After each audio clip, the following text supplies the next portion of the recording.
So here we have Mr. Troy Donockley from NIGHTWISH. Hello. Hello.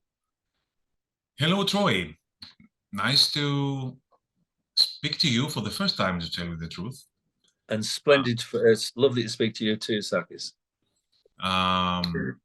So let's speak about Yesterwynde. Yes. Why did you feel you had to invent a new word like Yesterwynde to describe your album or the feelings you wanted? Is it called plagiarism? Well, you're right. We did feel that the word had to be invented because there wasn't a word to describe the feeling that we were experiencing. The experience came from watching old footage, old film from the 1890s, old Victorian film that had been coloured, but beautifully coloured, and the frame rate had been adjusted so that they weren't jerky and fast. They weren't moving fast. They were moving naturally. So it really brought the past into the present in a quite startling way. So and the feeling that we got from that was one of not just exhilaration in being connected to the past, but a profound sense of a wordless connection to the past, a true emotional connection to our history, to our ancestors, and we were looking at them as if they were from yesterday. And me and Thomas put together a list of words to try and describe it. We were interested in the way words work, like petrichor, for the it describes the smell of the land, of the world after a rain shower. I mean, that it's kind of that thing. It feels like it could be abstract. So we came up with the word Yesterwynde. He had the word. He had a few words, yesterday and tomorrow, things like that. And I had Westernwynde, which is an old 16th century song in England, and wind was spelled W-Y-N-D-E, and that means wind. So it's a wind. So it can mean the wind from the past passing through us, or it can also mean to wind back a clock. So it's got two ways of looking at it. So we took yester to wind with the W-Y-N-D-E and came up with Yesterwynde, and that's how that word was born. I like to think that eventually it'll make its way into the Oxford Dictionary.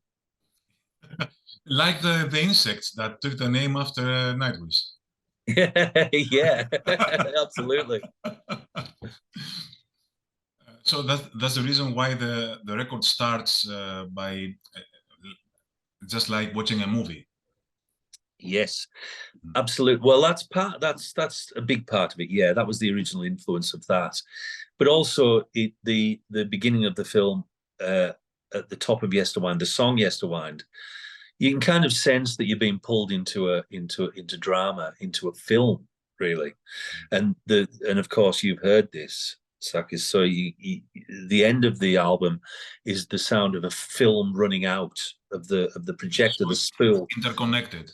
Absolutely. So they're connected, and it's an emotional journey. But all of it is even though it might feel loose, it is all profoundly connected. All of the songs are all connected through time, from the beginning of the album to the very last. I read something very interesting in the press release. It is written exactly. It is the band's most lyrically driven album. And Thomas says, our music has never been so married with to the lyrics. So here's a tip. If something in the composition puzzles you, the words might clear it up. How different was this approach for you? And did it result in something more unique than in the past? Because I guess that's a different procedure to write songs. Yeah, great question. Yeah, it is a different procedure. And because Yesterwynde is the third part of a trilogy, truly, it felt like well, the first album, Endless Forms Most Beautiful, was clear cut, based in our newfound enthusiasm for the sciences, or what Richard Dawkins calls the magic of reality. So from there into, which was natural selection and evolution, the evolution of life, into the human experience, which was our second part of the trilogy, which is the album Human Nature, and then into this one, which is time. It's about time, again fired by the experience, the emotional experience of seeing those old films. So we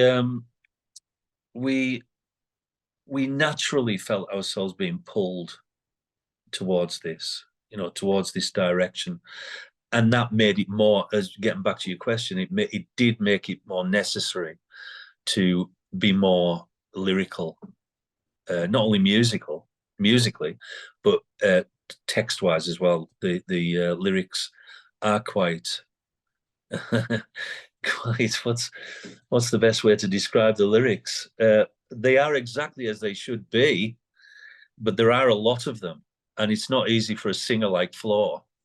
Well, it is easy for a singer like Flo because she's brilliant, but Everything is easy for Flora.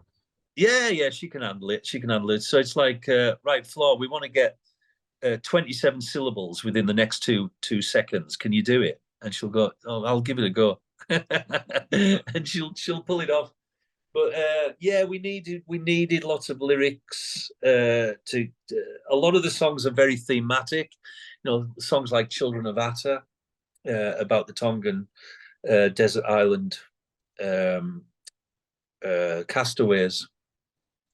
We needed that to be very linear in a story-like fashion, even though it isn't linear in a story-like fashion. You've got to dive into it and understand the story itself. But we had to go down that road of lots and lots of poetic license with everything. But that's Nightwish. That's what Nightwish does. It didn't need to be mentioned like this by Thomas, but creating a record for 3 years, it surely becomes an obsession. Thomas has already said that. How did this dedication impact the rest of the band during production? And had there been any times that when you wanted to just leave it as it was and just release it? Yeah, first of all, when he says obsession, it's not really the true negative meaning of the word obsession, which can be extremely negative because it can be very isolating. But he's not like that. Thomas isn't like that at all. He's I think the word he should have used was dedicated. He's very dedicated to getting the songs done. He's not an obsessive man at all. He's very very easygoing, very relaxed nowadays. Anyway, I mean, he's changed a lot in the last 3,000 years, but he's very open to everything. This is the wonderful thing when we get together in our rehearsal space in Ruska, which is our summer camp in Finland, a beautiful place at the edge of a lake. When we arrange the songs are all written, but they change massively. The spirit of a song can change, as well as the technical sides of a song can change. So it's a wonderful process to go through, a wonderful adventure, and he's very open to that. So that is not the sign of an obsessive person.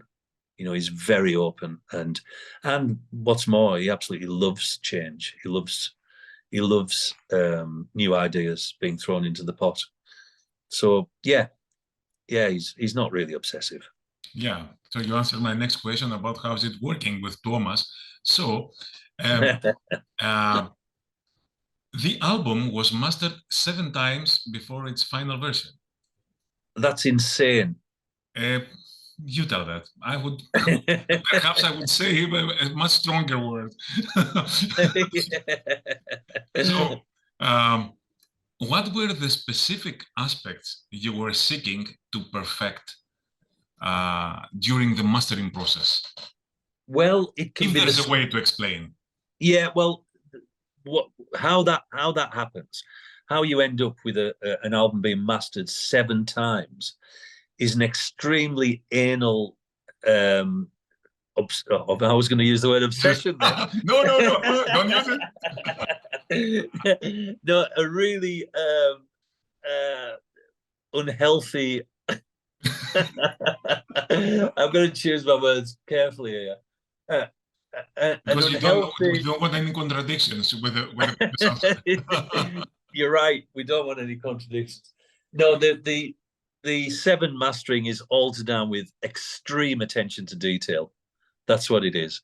It's extreme attention to detail. It can be mastered and then monitored and listened to, and it's like, I'm not sure about that reverb on that kick drum, on that. After mastering it for hours, it can be, I'm not sure about the width of the stereo image or the tone of a certain thing.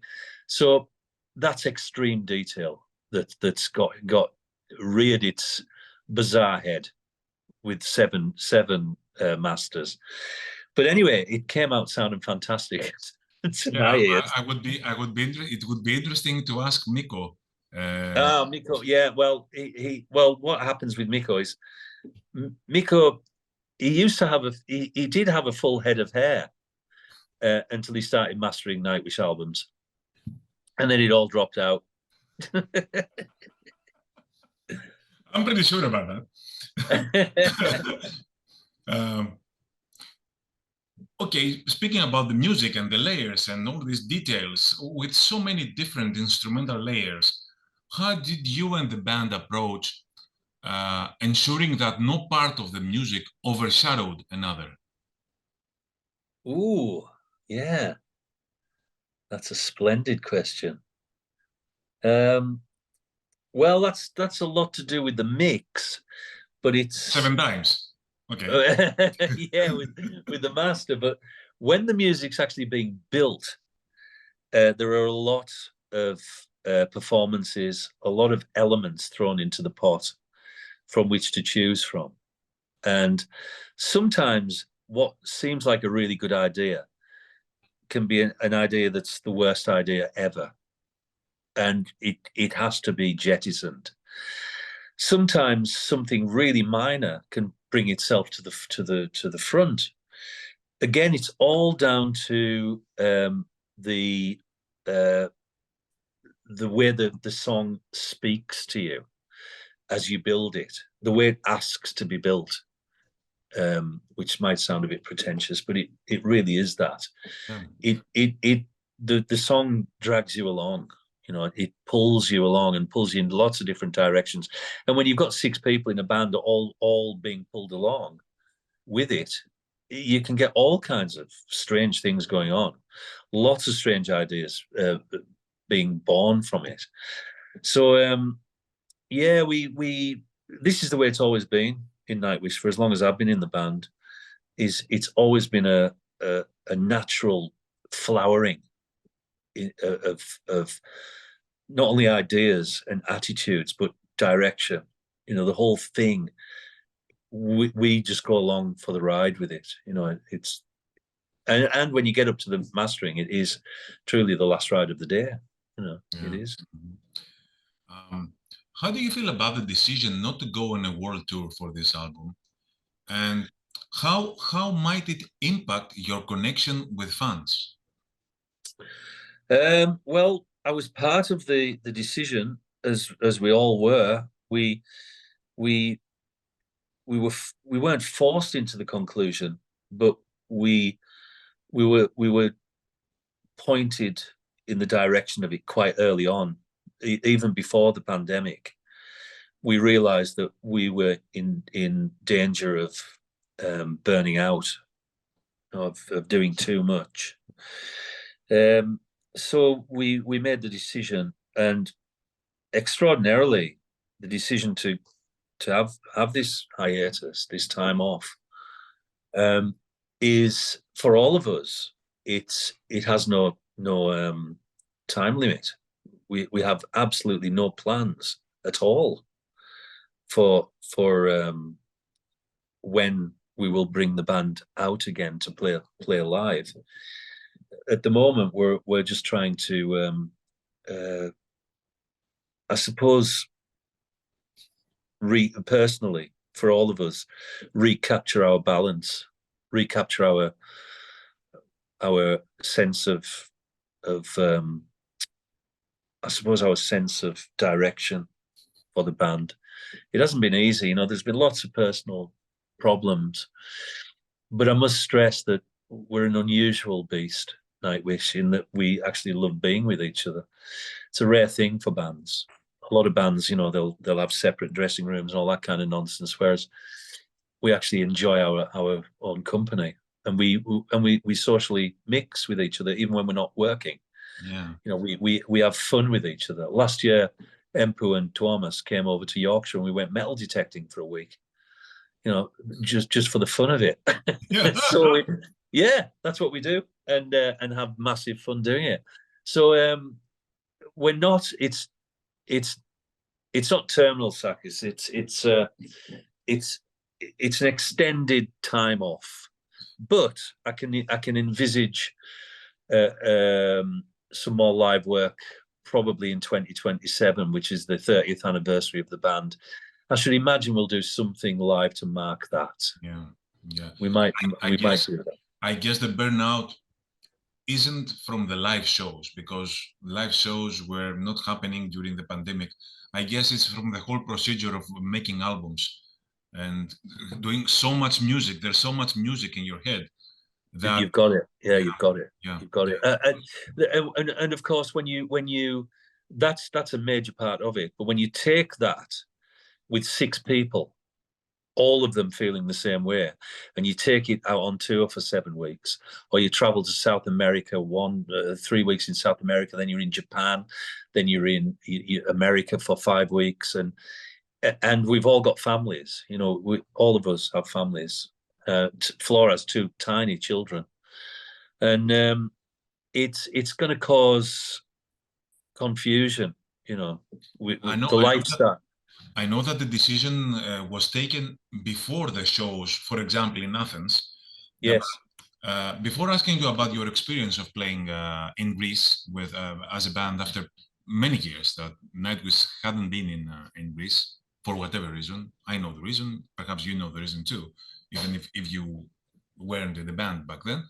But how stressful was it to you to have Flor being 7 or 8 months pregnant on stage, and in fact, a couple of weeks after the Greek show, she just gave up and canceled a couple of shows.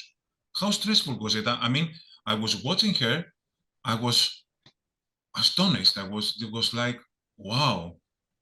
But at the same Yeah. time, I felt stressful myself as a Yeah. spectator.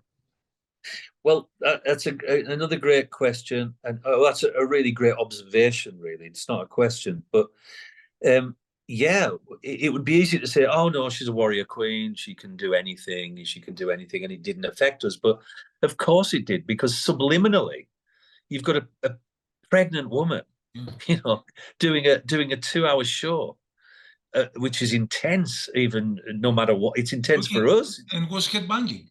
Yeah, I mean, it's intense for the guys. Never mind a 7-month pregnant woman. So there was always in the back of the mind things could go wrong here, but we had confidence in her attitude, in that she convinced us that she was fine. You know, even though we could have easily cancelled and rescheduled, she was determined, which again shows fabulous strength of character to carry on. So that helped us relax somewhat. But always, there was always in the background a feeling of, good grief, what could happen here? Yeah. But we just had to live with it, because she was determined, and she's a very headstrong woman. Yeah. She's not only headstrong, she's, I think, the best female singer in the world right now, singing rock music in general. That's my... There is, well, I'm with you. and I'm in the band. There is no doubt. Well, we all feel the same way. Good grief! I've just got a message from her. Just came up. Isn't that's that fantastic. incredible? That's fantastic. Incredible. Having somebody saying that she's the best singer, the best voice. Yeah, and then it came up. Yeah, and then she came up with a message. That is bizarre, isn't it? Yeah. Now that is synchronicity of some weird, strange, supernatural way. But no, so that was it. That's again all part and parcel of our decision to have the time off. Lots and lots of elements that that forced us to arrive at that decision. But the decision was made. But I must stress again that it's not terminal. You know, we would miss it too much. I'm missing it already. Yeah, yeah. So I guess we have 5 minutes more, or is it so? Yeah, we do. So let me ask you a last question. Okay, I have so much, but a closing question. How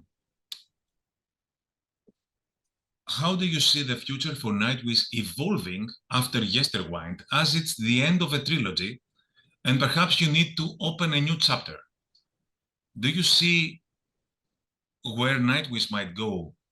Yeah, it because there was a feeling that the only direction for us to go after Human Nature was to go smaller. It was like, you know, the music of Nightwish is so widescreen and so vast and intense. It was like, well, where do we go with this? But no, we actually went bigger. That's it. If that was the goal, you did not succeed at all. Yeah, we actually ended up going bigger, even though we never thought it was possible. So there are no guarantees of direction with this band.